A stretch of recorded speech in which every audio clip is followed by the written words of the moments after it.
kung may mga ma-involve dito mga politicians, lalo yung previous administration, hindi man po sinasadya.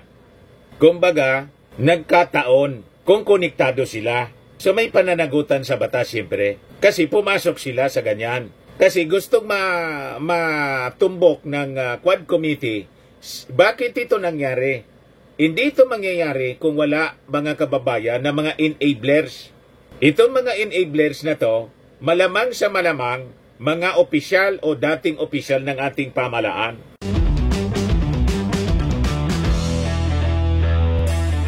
Ito naman po yung bago naming product na binibenta online. iGlow Serum Whitening po siya. Tingnan ninyo yung epekto sa aking anak na architect before and now. Yung mga inquiries po ninyo, dumiretso na lang kayo sa kanyang Facebook account, Riz Maravillas. Matindi itong mga kababayan na mga pasabog na balita sa Congress. Talagang ginawang playground po yung Pilipinas ng mga Chinese syndicates. Kaya siguro desidido po na yung ating Pangulong Bongbong Marcos ay tanggalin bilang Pangulo ng mga pro-China politicians. Konektado po sa politika yung sindikato. At yun din ang rason kung bakit yung propaganda po ng mga pro-China politicians ay nakatutok sa liderato ng Congress na nagsasagawa ng thorough investigation po dito sa mga karumal-dumal na mga activities nila. Yung droga, yung pugo, yung human trafficking, money laundering, lahat ng pinakang matitinding mapagkakwartahan po. Kaya pinag-iinitan po si Martin Romualdez. Kasi siyempre, siya po yung Speaker of the House at ang duda po ng mga kalyadong politicians ng mga sindikato, si Martin ang brain dito sa mga investigasyon. Pero sa pahayag ng ating mga congressmen, ito'y ginagawa nila bilang parte ng kanilang sinumpaang tungkulin. Bilang mga kongresista, walang politika dito para po ito sa bayan. But anyway, ibigay ko sa inyo po yung mga karumal-dumal na mga revelasyon. Ito ngayon yung balita sa Philippine Daily Inquirer. China crime ring behind Pogos, sabi po ni Congressman Barbers, Ace Barbers. Ito yung dapat na ipalit natin sa Senado. Si Congressman Ace Barbers, kaya lang iwan ko, yung tatay niya dating senador, General Barbers. Tapos itong si Congressman Pimentel, Johnny Pimentel, ito yung mga magagaling na congressman, mga kababayan. Si Dan Fernandez, si Congressman Abante ng Maynila, mga prinsipyado. At saka magagaling, ang kumandidato po ito yung ipalit natin sa islat ni Bato. Di ba? Si Bato po, senador ng mga Duterte at ni Pacquiao. Hindi man po ng mga mamamayang Pilipino. But anyway, wag na muna natin pag-usapan si Bato. Sa susunod nating video siguro, yung Senate investigation na ginawa doon sa Kingdom in aid of Pacquiao. Sabi nga natin, napakasimple. Kukumbinsihin lang nila si Pacquiao na sumurrender. Ang gusto nilang sumurrender, yung ating Pangulong Bongbong, gusto pang utusan ni Bato para paboran si Pacquiao. And sabi ni Bato, I am appealing to you, Mr. President Bongbong Marcos. Please listen to these people. Sana ibalik mo ang buhay nitong mga tao na ito to normal, not only to the Kingdom of Jesus Christ members, but also to your policemen. Galing po ito sa ibang region na lang ilang araw na dito, walang matinong higaan. Walang matinong kain, walang matinong tulog, walang matinong ligo. I am appealing to you, Mr. President, please act on this. Huwag niyong isara yung utak ninyo para mahuli lang si Pastor Kibuloy. You are willing to sacrifice everything. Imagine mga kababayan, ganyan yung senador ng mga mamamayang Filipino. Hindi man naglilingkod sa ating mga mamamayan, kundi sa interes po ni Pacquiao. Simple lang yung sabi ng ating Pangulong Bongbong Marcos. Ang kaso ni Pacquiao nasa korte. He has to submit himself to the court. Tapos ang drama, pag sumurrender si Pacquiao, mga kababayan, ilaban niya yung kanyang karapatan sa husgado, o di tapos yung problema sa kanyang kingdom, pala ng police na mag-stay dyan sa compound. Kasi yun man lang po ang purpose, iserve yung warrant of arrest. Yung warrant of arrest, hanggat hindi na nahuli si Pacquiao, ganyan ang mangyayari dyan. Kaya nasa kamay ni Pacquiao ang katahimikan dyan. Kasi ang nanggugulo yung mga members ng kingdom, ginagawa nilang mahirap yung trabaho ng mga polis na nagsiserve ng warrant of arrest. Tama pa? But anyway, sabi natin, hindi man yan yung topic natin mga kababayan. Kaya lang, koroniktado po lahat. Pati itong issue sa Pogo, koroniktado sa kanila. So, balikan natin mga kababayan ito kay Ace Barbers. So, sabi dyan, the head of the House of Representatives Quad Committee pressed the need for a Racketeer Influence Corrupt Organization Act or RICO Act, citing information uncovered by the Chamber's Super Panel showing activities of massive criminal enterprise emanating from Philippine offshore gaming operators or POGOs. So ito din yung sinasabi ng ating Pangulong Bongbong Marcos. Kaya natutuwa siya na because of our good relationship with Indonesian authorities, ayun, nahuli po itong si Alice Goo. And by Monday, iharap na siya sa Senado. And possibly, pati dito sa Quad Committee, iimbitahin din po si Alice Goo kasi pari-parehas po ito. Konektado din dito sa iniimbestigahan ng Congress sa Pogo. So sabi dyan, Surigao del Norte Representative Robert Ace Barber said the disclosure made by Cassandra Leong that her boss at Whirlwind Corporation, Duan Ren Wu, worked as policeman only confirmed the information he received that a China-based crime syndicate daw po was employing sakrog Chinese cops or policemen in illegal pogo operations dito po sa ating bansa. Yung mga Chinese police scalawags na natanggal doon, ayon pumapasok dito sa Pilipinas. Yan ang nangyari po during the previous administration. Naging maluwag sa mga Chinese. Barkada eh. Sila ngayon ang involved sa mga criminal syndicates, sa droga, sa human trafficking, money laundering, kung ano-anong mga criminal activities. Yun ang nadiscovery mga kababayan sa Quad Investigation. Ang cover nila po yung Pogo.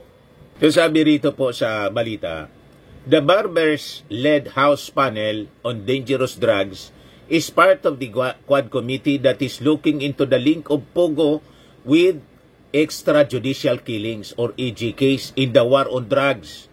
Pag sinabing war on drugs ng dating Pangulong Digong, the narcotics trade and other syndicated crime. The other Quad Committee members are the panels on public order and safety, on public accounts, and on human rights. So sabi po ni Barbers na yung kanilang committee hearings continue to unravel various racketeering schemes of a China-based organized crime syndicate that poured dirty money into the Philippines para makapag-set up ng illegal pogos that hosted criminal activities such as kidnapping, torture, murder, online scams, human trafficking, and prostitution. Matindi po, mga kababayan. Kaya lumalabas yung war on drugs, mga kababayan ng previous administration. Piki po, cover lang po. You see, yan ang lumalabas dito sa mga investigation ng Congress. So sabi dyan, based on the testimony of witnesses in the Quad Committee, he observed an alleged diversion of Pogo dirty funds to finance and reward Philippine National Police personnel involved in GAG case under the Duterte administration's drug war. So may drug war, mga kababayan, Pero yung pondo pala para sa AJK, nanggagaling sa Pogo. Ganun katindi po. Barber said the hearings were pointing the Quad Committee to a direction that tells us that there is still so much more to uncover in the mystery behind the illegal pogos in Bamban, Tarlac, in Porac, Pampanga, or even beyond. Yung sa Bamban, Tarlac po, yung mismong pogo po ni Alice Goo. So sabi po ni Barbers, kailangan anya ng isang batas. We have to draft an all-encompassing law like the United States RICO Act against known or would-be criminal enterprises in the country. According to Barbers, the U.S. RICO Act made it illegal to acquire, operate, or receive income from an enterprise through a pattern of racketeering activity. Paliwanag niya na yung batas, the underlying tenets of the law is to prove and prohibit a pattern of crimes conducted through an enterprise which the statute defines as any individual, partnership, corporation, association, or other legal entity, and any union or group, individuals associated, in fact, although not a legal entity. So, yan ang ginagawang investigasyon kasi po. All of this in aid of the legislation. Yun ang uri ng batas na gusto nila na makraft as a result of this investigation na ginagawa po ng Kongreso. Kaya yung mga nagsasabi na this is, motivated by politics na gusto lang ipin down, hindi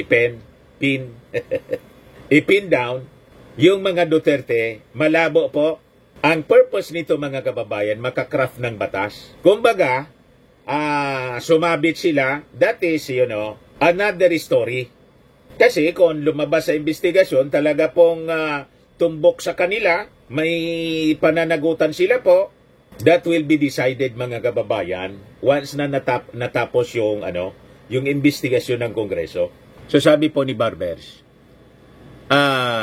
kaduda-dudaan niya, how a resigned policeman could have billions of pesos to buy huge parcels of land and construct buildings as well as enter into transactions with Pogos through Whirlwind Corporation. Ang dami pong binili.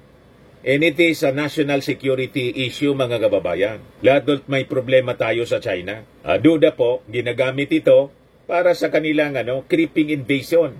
They're using criminal elements na ma-infiltrate po tayo. Kumita pa sila na weaken pa yung ating bansa. Na-infiltrate tayo with the Chinese spies. Itong si Alice Goo nga, pinagsususpitsa niya isang Chinese spy. Imagine, naging mayor ng Bamban, Tarlac. Ganon mga kababayan, ito kaseryosong investigasyon ng Congress. At stake po ang very existence ng ating bansa, ng mga mamamayang Filipino, the future of the Filipino nation. Kinompromise na mga previous leadership natin. So sabi po niya, we all know that a policeman in China would not be paid much because the peace and order situation there is not bad. We all know they are under a communist regime. So their peace and order in the community is not terrible. O ngayon, ito pala yung isingit ko na lang po itong statement ng ating Pangulo sa pagkahuli kay Alice Goo. Pakinggan natin itong interview ng mainstream media po, Inquirer, sa ating Pangulong Bongbong. But sir, now that Alice Goo is in custody, what do you want to hear from her? Or what do you expect from her, sir? Those are two very different questions. What I want to hear from her is for her to lay out exactly how these Pogos became such a large, it's basically a criminal enterprise. And as mayor, for her to say she did not know this was going on, it's very difficult to believe. Because as a former local government executive, it seems impossible that an operation that is what, a few hundred meters away from my own office, na hindi ko alam yung nangyayari doon, illegal na ganitong kalaki na operation. Kaya sana may paliwanag na kung bakit hindi niya alam. Kung paano bilang isang mayor na hindi niya malaman kung ano yung nangyayari doon sa bayan niya na ganun kalaki na problema. Tapos marami pa siyang kasagutin. Paano siya yumaman ng ganyan? Ba't ang dami lang yung pera? Paano siya naging mayor na hindi naman sa kilala ng tiga doon? All of these things. There are many. All these questions have actually been asked by both the House and the Senate. I just hope she answers it better than her cohorts. Sina Casanto at saka sina Silong. Very evasive makasagot. Sana naman mabuti-buti ang sagot ni Alisto as compared sa mga kasamahan niya. Because it will not help her at all to be evasive. Mas bibigat ang magiging problema niya kung hindi siya magsabi ng totoo. So, bibigat ang problema niya pag hindi sila magsasabi ng totoo. So, kailangan nilang makipag-cooperate sa ating mga authorities, sa ating mga congressmen, para siguro mabawas-bawasan yung kanila pong pananagutan sa batas. Ganon. O ngayon, mga kababayan, i-play ko sa inyo po yung congressional investigation ng Quad Committee sa pagigisa po ng ating mga congressmen kay Cassandra Leong. Ayan po yung fourth joint hearing ng Quad Committee sa tatanong po ni Congressman Ace Barbers. Sabi mo, ang business nyo ay hindi Pogo, tama? Yes po. At real estate, tama? Yes po. At kayo ang gumawa Si Cassandra ng mga Leong buildings, siya. Yes tama? po. Magkano ang cost ng building na Ito. ginawa nyo? Pwede ko i-double check po. Sige, do you have your data there now with you? No, kasi yung phone ko... Sige. So, pero kayo Sorry. nagpagawa. Opo. So, yung pinagawa niyo yun, sinong kasosyo mo dyan? Lahat ng name po sa corporation except kay Xiang Tan. Okay, kasi dun sa incorporator ng Lucky South 99, kasama dito si Mr. Silang tatlo, tatlo sila. Yan, si Mr. Chua, si Mr. I can't see your name. Yan, Mr. Linsangan, kasama ba sila sa investor? Hindi ko po sila kilala. Kasi sabi mo, yung incorporator ng Lucky South 99, sa records na hawak namin, sila ay isa sa mga may-ari ng Lucky South 99. Ang alam ko po, ang may-ari po ng Lucky South 99 is yung nangungupa po dati sa amin. Tapos ngayon siya na yung owner, si Mr. Cheng. Chinese. Yes. Chinese. Gonna update you po sa pangalan. Okay. Hingiin ko lang po. So, Alamin ko lang. sige. So, yun kayo ang nagpatayo. Kasama ka kasi may investment ka mo doon, di ba? Opo. So, kasama ka doon sa nagpatayo ng mga building. At Opo. sa ngayon, hindi mo kayang masabi sa amin kung magkano yung cost ng mga building na yon.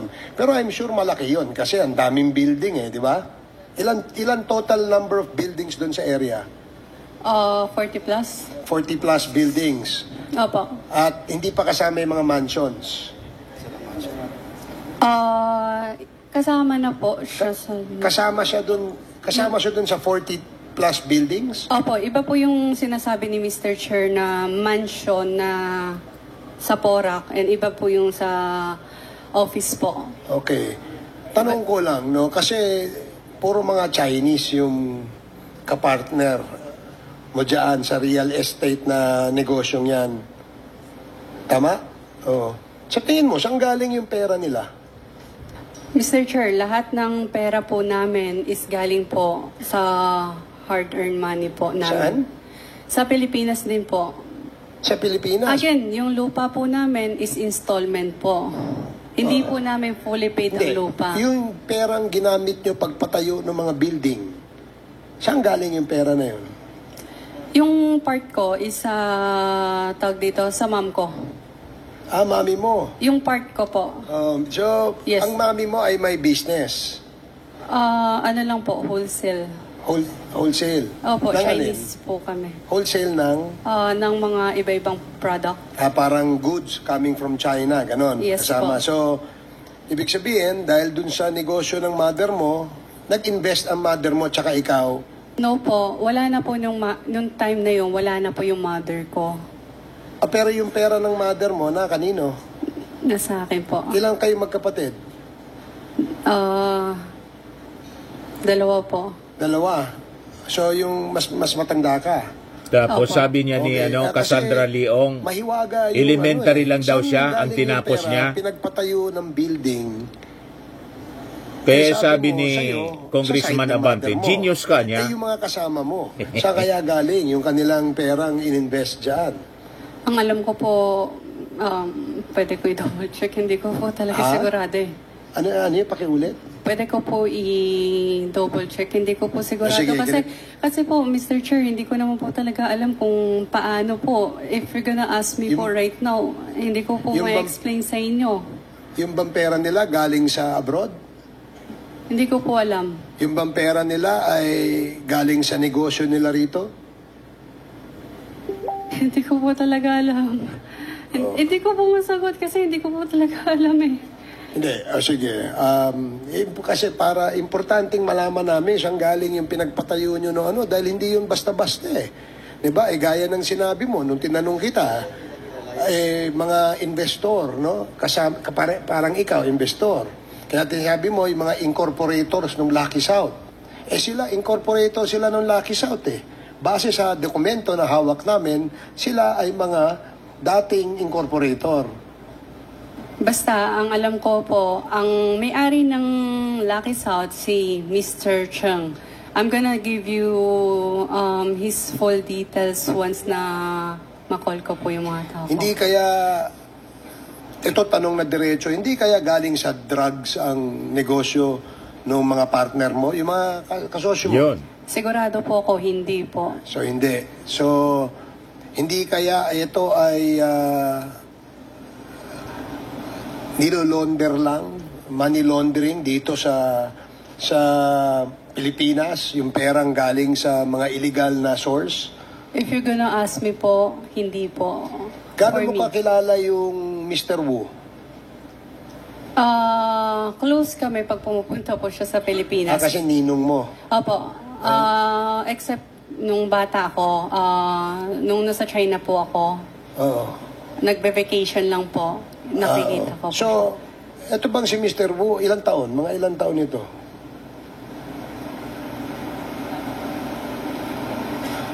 40 plus? May asawa? Yes po. meron. Chinese, Pilipina? Chinese po. Nandito sa Pilipinas o wala? Wala po. Sa China? ang Nasa asawa Singapore niya? po. Anong Mga negosyo Chinese niya talaga sa po. China? Alam mo? Nagpiesta rito. Sino po? Si Mr. Wu. Wala. Hindi mo siya ganun kakilala to know. Ang alam ko lang po is nagtatrabaho siya sa government agency noon. Tapos nag-resign na po after. Tapos nagnegosyo siya. Opo. So dati siyang empleyado ng China government. Tama? Simpleng police lang po siya. Yon. So, Pero actually, again, nag-resign na rin po siya. Oo. Tama ka. Kasi yun din ang aming Police information. Iskalawag. Dati siyang police. In fact, marami siyang record. Alam mo ba na may mga record siya pagiging police? Record na. Record na maraming negative na record siya doon sa China. Alam mo ba yon? Sige, sasabihin ko sa iyo at the appropriate time. Okay? So, again, nakakapagtaka kasi na nag-invest ka dyan, yung hard-earned money sinasabi mo, galing sa'yo, galing sa mother mo, itinaya mo dyan sa negosyong yan, wala kang kasiguruhan kung ito ay babalik o sigurado kang babalik. Magdedibidendo ka. Mr. Chair, wala po kasiguraduhan sa negosyo. Okay, tama yan. No? Kasi yun din ang aking pananaw. No? Dahil pagka nag-invest ka, lalo na kung malaki ang investment mo, no, para ka nagsusugal. Di ba? Mababawi mo lang siguro yun kung siswertehin ka sa sugal. Tama ba ako?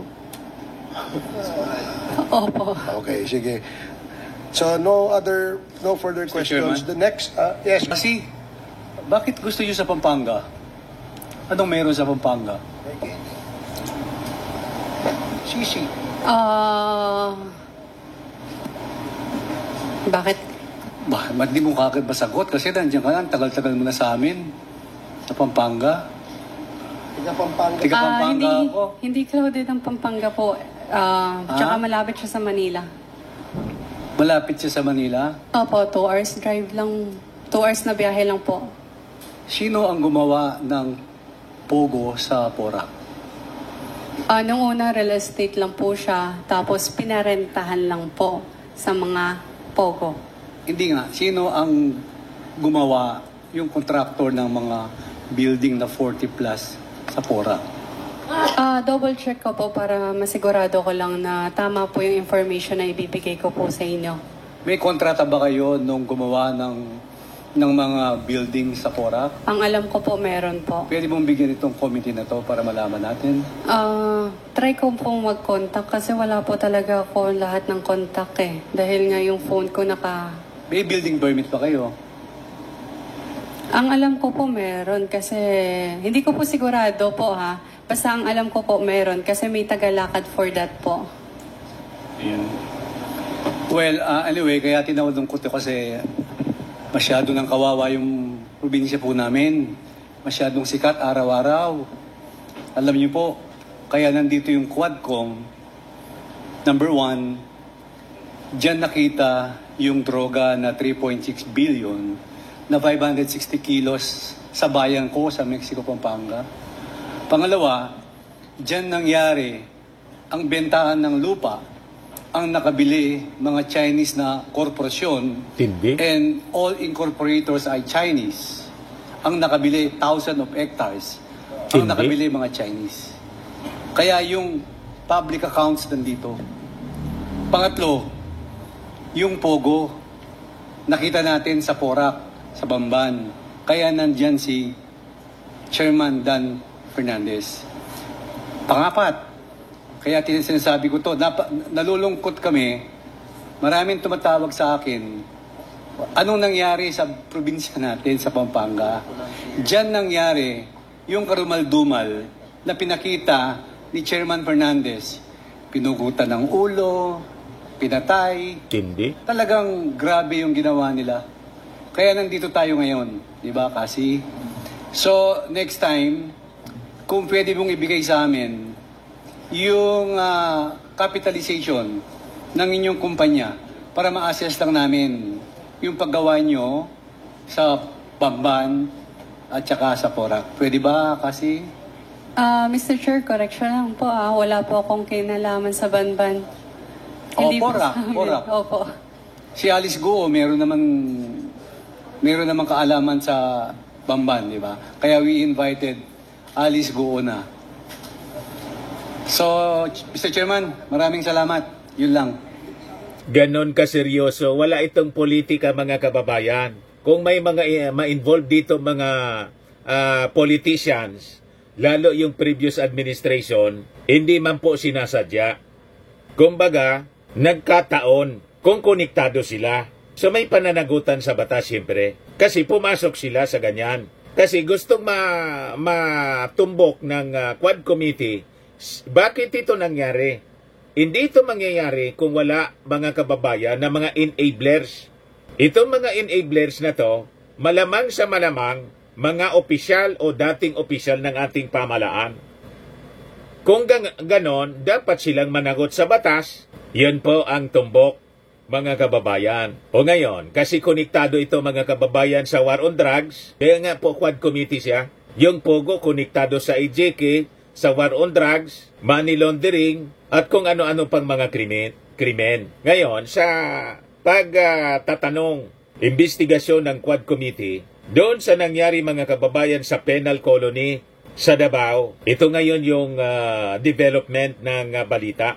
Itong si Colonel Padilla po, ibinulgar niya sa Quad Committee na pressure daw siya ni Garma to let Chinese inmates be killed. Ito yung mga drug lords, mga kababayan, na una nang ibinulgar ng mga inmates na ginamit sa pagpatay. Narinig niya, ang utos daw galing sa dating Pangulong Digong. Yung sa EJK po ito na issue. Para lang magka-background kayo po ng kwento.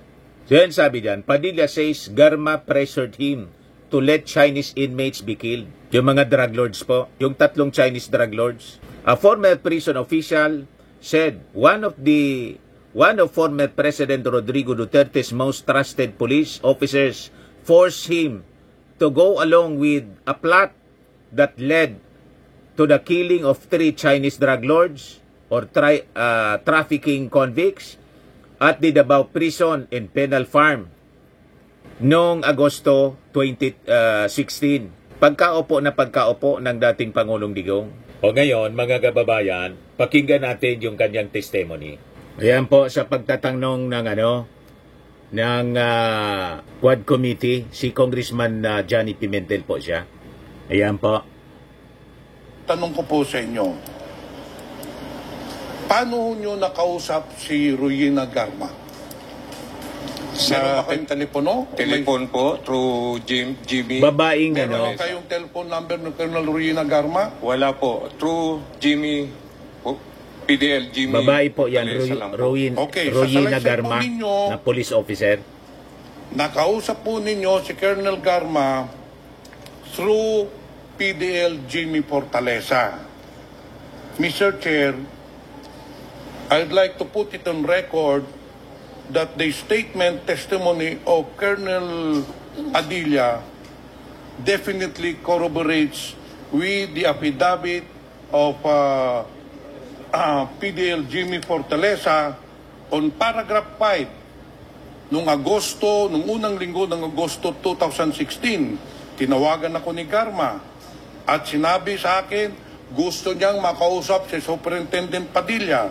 Pinuntahan ko si Superintendent Padilla para ibigay sa kanyang cellphone at makapag-usap sila at pinatotohanan ni Colonel Padilla na nag-usap nga sila through Jimmy Fortaleza. So again, Mr. Chair, nagpapatunay lang to na yung resource person natin na si Jimmy Fortaleza ay nagsasabi po ng totoo. Ngayon po, Mr. Chair, ang tanong ko po, Colonel Padilla, nung nag-usap na po kayo ni Colonel Ruyina Garma, ano ho ang sinabi niya sa inyo? Yun pong nakalagay po sa aking affidavit. Okay, babasahin ko po yung sinabi ni Garma. Sabi po ni Chief Garma, yung pong tawag ninyo, may mga tao kami dyan na gagawa at huwag mo na questionin. And whether you like it or not, we will operate and do not interfere. Baka madamay pa pamilya mo. Mag-cooperate ka na lang or mananagot ka sa amin. Ano ba yung plano nilang ipagawa? Naintindihan nyo ba? Kasi sinabi lang dito, meron kaming ipapagawa, meron kaming ipapa-operate. Ano ba ang pagkakaintindi nyo sa sinabi po ni Colonel Garma?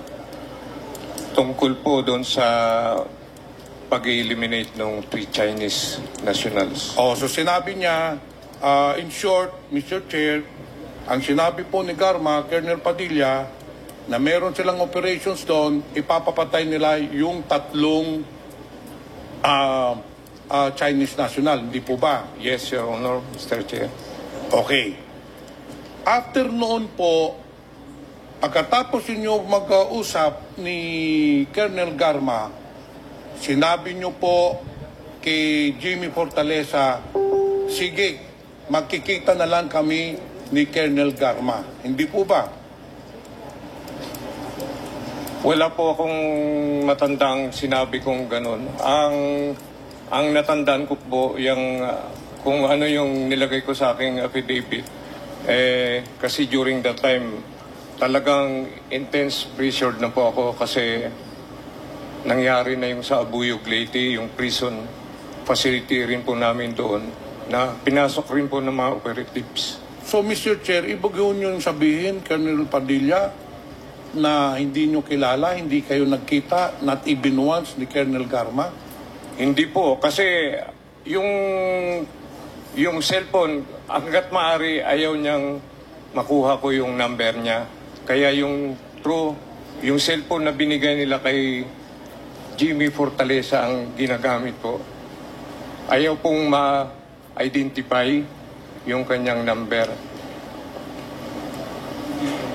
Pero napaka-imposible po na napakalaking operation. Tapos through telephone lang po, Mr. Chair, isinunod po ninyo si Garma. Kilala po ba ninyo si Colonel Garma nung nag-usap po kayo? May first hand ba kayo? Just through a telephone call, naniniwala po kayo kaagad? Alam na ho ninyo natin na marami hong scammer. Sasabihin lang na ako si Colonel Garma, may operation ako dyan, meron kaming ipapatay. Lalo na ito, ang order is may papapatay kami dyan na Chinese national, ay naniniwala kayo kagad? Kahit na hindi nyo kilala yung tao? Kilala ko po siya, not personally, professionally, with her position as Deputy Chief of CIDG of Davao. So kilala po ninyo. Sabi nyo po kanina, hindi nyo kilala. So ngayon, Mr. Chair, pinatututuhanan mo na kilala mo si Colonel Garma. Sa position lang po, pero personally, wala po kaming, at saka doon lang po sa cellphone. Okay. Mr. Chair, pagkatapos na nag-usap kayo ni Garma, inutusan ka, huwag kang makialam, meron kaming operations dyan, may papapatay kami. Ano na ang sunod na nangyari? Nag-usap pa ba kayo uli ni Colonel Garma? Wala na pong nangyaring pag-uusap pagtapos nun. Actually, Mr. Chair, nang maguling pagkatapos sila mag-usap ni Colonel Garma, doon na po ginawa yung plano, which I certainly believe, wag sana po kayo magagalit, which I certainly believe that Colonel Padilla is heavily involved in the planning. Kasi po, unang-una na question, hindi po mangyayari ang pag-transfer ng 2 pumatay at 3 namatay kung hindi manggagaling sa warden ang order. If I may, Mr. Chair, yung unang sinabi nila, instruction, na kailangan gumawa ko. Pero hindi ko po pinansin yun. Kaya galit na sila sa akin. Gumawa po sila ng ibang strategy. Kasi parang nababagalan sila sa akin. Wala po akong hindi po ako kumikilos during that time. So, gumawa sila ng another strategy na parang blind nila ako sa pangyayari. Kasi, further, Mr. Chair, please proceed. Kasi po, sinipti ko talaga yan dyan sa prison disciplinary. Yung prison disciplinary ay yung foreigner cell. Within the prison disciplinary din po yun. Kabilang selda lang. Kaya po, nung gumalaw na sila, may mga operations na kuan, blind na po ako ron. As I said, nakalagbok po lahat sa blatter. Yung pati pagbitbit nila sa kabila without my consent. Ganun po ang nangyari. Kumbaga, parang minadali na po nila yung operation na yon. Renassure na nila ako dahil hindi ako gumagalaw. Gumawa sila ng sariling strategy. If I Mr. may, Chair, ano yung sabi ni Colonel Padilla? Sila. Ginawa nila, gumawa sila. Sino po itong sila? Yun na po, involved na po yung 2 PDL at behind that, hindi ko na po alam kung may... Sandali, Mr. Chair. Kayo po ang warden. Yung 2 PDL bilanggo po. Sila ba magde-decide na sila nilipat sa Bartolina? Sila ba ang magde-decide na po sila ang gagalaw? Yung ganito po para mabigyan po ng buong overview of picture lahat ng tao po dito. Itong nangyari pong insidente nito, kung ihambing po natin sa pelikula, yung 2 tao, si Andy Magdadaro at saka si Leopoldo Tan, mga aktor po yon. Ngayon, yung executive producer po ng insidenteng punto, si Colonel Ruyina Garma. Ngayon, ang executive producer, nag-uutos lang po yan. Pero ang floor director dito, ang executive director po dito, si Colonel Padilla. It happened within his premises. He is the man in charge. I do not believe that there was no order coming from him. At saka sinasabi po niya ngayon, gumagalaw sila. Gagalaw ba yung 2 PDL doon sa loob ng kulungan na walang pahintulot ng warden? Gagalaw ba yung sinasabi niyong shift commander ng order na walang pahintulot po sa inyo? That is why, Mr. Chair, marami pa ho ditong mga inconsistencies. But I know that there are many, isa pa lang yan na sinasabi kong mga inconsistencies, but based on my interpellations and based on the appreciation of the affidavits, I have found out, or I have concluded, Mr. Chair, that the affidavit of Colonel Padilla corroborates with the affidavit of Mr. Leopoldo Tan with regards to the Chinese nationals. I also conclude, Mr. Chair, that his testimony corroborates with the affidavit of Jimmy Fortaleza. Inamin na ho niya na nakausap niya si Garma dahil kay Jimmy Fortaleza.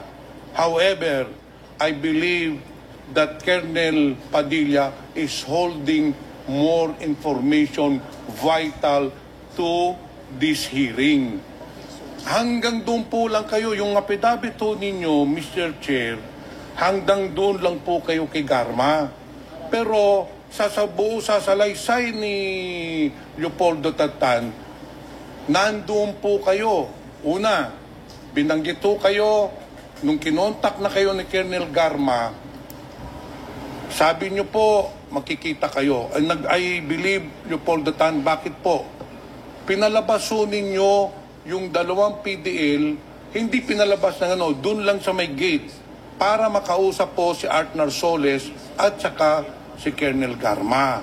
And then, nung nangyari pong insidente, pumunta po kayo, inamin ho ninyo din yun, sa affidavit ho ninyo, Mr. Chair.